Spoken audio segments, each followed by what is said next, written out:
On April 6, 1941, the Axis powers invaded the Kingdom of Yugoslavia and toppled the state within 12 days. Did you know that before the invasion, Yugoslavia actually signed a pact and became part of the Tripartite Pact with the Axis powers? But then something happened and they withdrew from it. This here is the story of how Yugoslavia joined the Axis and then did not, sort of.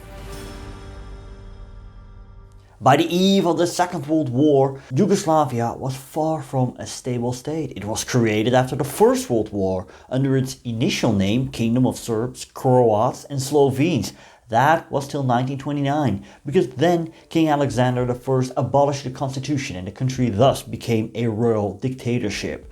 This was in response to the assassination of politician Stjepan Radic in parliament. Alexander himself was assassinated in 1934 when visiting France. His son Peter was too young to rule, and thus Alexander's first cousin Paul became the regent of Yugoslavia. Yugoslavia was in a precarious situation when 1941 came around, as Middle Europe was dominated by the Axis powers. Britain and the US urged Yugoslavia not to sign any deal with the Axis powers, but looking at the position of the South Slav kingdom, the state had not many options. Looking at Yugoslavia's domestic policy during the interwar period, things were far from stable. Most noteworthy was the Croatian Question, where the Croatians demanded more autonomy within the kingdom. Now, this was somewhat settled in August 1939 with the so-called Sporazum, also known as the Cvetković-Maček Agreement, where an autonomous Croatian province named the Banovina Croatia was established. It was autonomous in internal affairs. One extreme party that was against this was the Ustasha, the Croatian ultranationalists that were led by Ante Pavlowitch and had been formed abroad. This movement was together with the internal Macedonian revolutionary organization responsible for the assassination of Alexander I. In reaction to the Sporazum, Ustashas wrote, "To this, Maček, all Serbs, all Slovenes, all Jews, all communists, all Russians, all Freemasons, and all capitalists are closer than Dr. Pavlowitch and the Croatian nationalists. Because since he has been sitting in the Belgrade government, the pressure on the Croatian nationalists, the Ustashas, not only has stopped, but has increased." There was also a Serbian extreme party known as Zbor. Due to the horrific losses of the Serbs during the First World War, they were not too keen on joining Nazi Germany, since Germany had been one of the Central Powers. They did have anti-Semitic and anti-democratic ideas. They were led by Dimitrija Ljotić, who had been influenced by French right-wing nationalist ideas. The integral Yugoslavist movement, Zbor, had in the late 30s begun to look more Serbian Orthodox, adding anti-Semitism to anti-parliamentarism with a certain following in intellectual youth and church circles. It had come out against the Sporazum and had attacked Prince Paul and the government for policies that allegedly led to communism. In November 1940, the movement was banned and most of its members were prosecuted. Speaking of communism, the Yugoslav Communist Party, the KPJ, was prohibited from 1921. After this, it had become independent on the Communist International, the Comintern, which, having called for the dissolution of Yugoslavia, they advocated a struggle against the Serbian bourgeoisie and its nationalist views on Yugoslavia. The Yugoslav communists were very divided until Josip Broz, known as Tito, appeared at the 11th hour to give the party some cohesion. It had been turned into a Bolshevik-type party devoted to the Soviet Union, living in the expectation of the revolution and the dream world of the communist society of the future. Special emphasis was placed on youth. The communists were actually more successful among students than on shop floors or in villages. Now, all these parties would play a role during the Axis occupation of Yugoslavia. Speaking of which, let's discuss Yugoslavia's foreign policy. Now, I said before, after 1934, when King Alexander I was assassinated, Regent Prince Paul gained power. Now, the German takeover of the Czech lands, as well as the Italian takeover of Albania, came as a shockwave to the countries, especially since Czechoslovakia used to deliver arms to Yugoslavia. In August 1939, the Nazi-Soviet Non-Aggression Pact, the Molotov-Ribbentrop Pact, was signed. When Germany invaded Poland on the 1st of September, Yugoslavia declared its neutrality. When France fell in 1940, there was another shockwave. See, France had backed the so-called Little Entente, which consisted of Czechoslovakia, Romania and Croatia. Now, France had fallen, Czechoslovakia was dismembered, Romania became one of the Axis powers, and that left Yugoslavia in a precarious situation. And another Axis power, I'm talking about Italy, had its eye on Yugoslavia. Italy wanted territory from the country, and Yugoslavia was not at all prepared for war. It lacked financial means and technical knowledge. It no longer had even the illusion of any real outside support, and many Serb generals doubted whether Croats had the will to fight. But so far, Germany was happy with Yugoslavia's neutrality, and Hitler restrained Mussolini from claiming parts of Yugoslavia, especially because he did not want to provoke Stalin. And on top of all that, it is estimated that before the Axis invasion of the country, 100,000 Yugoslavs performed labor in Germany. Now, Germany had economic interests, as the country could provide raw materials for the Axis powers. Now, as a result, there was a sharp rise of costs of living in Yugoslavia. And when in October 1940 the Italians invaded Greece from occupied Albania, the Yugoslavs feared they might reach Yugoslavia's lifeline, the Greek city of Salonika. But that never happened because the Italians were driven back into Albania by the Greek army. Now, Germany was out for the raw materials of Yugoslavia and started a diplomatic offensive. When Prince Paul visited Berlin in June 1939, with propaganda and the display of his military strength, Hitler wanted to impress Paul. In November 1940, Yugoslav Foreign Minister Alexander Sinkar Markovic visited Germany. Hitler promised him protection from Italy and Salonika. Since Salonika was no longer under threat by the Italians, the Yugoslavs played for time. They had picked up on the rumors that Hitler wanted to invade the USSR. In December 1940, the Yugoslavs signed a pact of lasting peace and eternal friendship with Hungary, ending animosity with the Magyars. Now, the Allies, they urged Yugoslavia not to join an alliance with the Axis powers. Especially among the Serbs, the Axis were highly unpopular. But looking at Yugoslavia's geographical position, things were not looking favorably.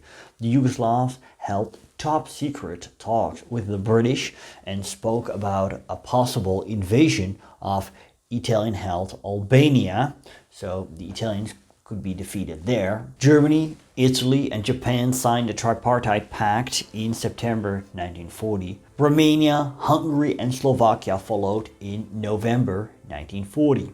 In early March 1941, Bulgaria joined the pact, and the British, they landed in Greece. Hitler wanted to know where Yugoslavia stood. He offered the country territorial integrity and would not ask the country for military cooperation. In the second half of March, Hitler made a firm demand that Yugoslavia should join the Tripartite Pact. When Prince Paul visited Hitler in secret, he was given a 5-hour lecture by the Führer. Hitler repeated all his arguments and concluded that Yugoslavia had no option. Now, the German military attaché in Belgrade told an Italian journalist the following: "There will not remain a single stone of Belgrade if the Serbs do not accept the pact." Upon returning, Paul accepted that Yugoslavia had to join the pact. And on the 25th of March 1941, Cvetkovic and Sinkar Markovic signed the Protocol of Adherence in Vienna. The text had been prepared in advance and notes were already signed by Ribbentrop and Ciano. Where this all came down to was that the Yugoslavs had to accept the new European order, where Germany and Italy were in charge of Europe. Hitler observed the Yugoslav delegation as they were on a funeral. Now, for the Serbian opposition in Belgrade, this was the final straw, and what happened was a coup d'etat. As Regent Paul returned from Vienna and went off to rest in Slovenia on the 27th of March, a bloodless military coup took place. The Serbian military ringleaders denounced Paul and put the almost of age Peter II on the throne. So Regent Paul was gone and King Peter II was here. Widespread demonstrations occurred within the country. The British were supporting the coup. They were not necessarily the driving force behind it, and especially because the regime of Regent Paul was already highly unpopular, they were more or less pushing an open door. The coup was a result of a pent-up dislike of Prince Paul's regime and of its overall policy, more a spontaneous reaction than a prepared conspiracy carried out against a weak and insecure government by officers who wanted to save the honor not only of Serbia but of Yugoslavia as they perceived it. As a Serbian undertaking, the Croats and the Slovenes were dismayed by what just happened. They saw this as an unnecessary provocation of Hitler.